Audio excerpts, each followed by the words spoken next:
بسم الله الرحمن الرحيم.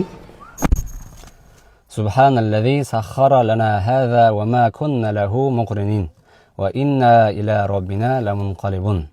Кім-де-кім осы дұғаны айтатын болса, ол кісі жол апатынан, жол азабынан аман болып барар жеріне аман сау жетеді деп пайғамбарымыз саллаллаху алейхи ва саллям сүйіншілейді. Мағынасы: "О Раббым, осы көлікті жүргізуге, айдауға маған ақыл берген, маған күш-қуат берген, мүмкіндік берген Алла тағала өзінің сансыз шүкір болсын, өзің бүкіл кемшіліктен пәксің. Егер сен маған үйретпесең, ешқандай менің қуатым да, шамам да, ақылым да жетпеуші еді.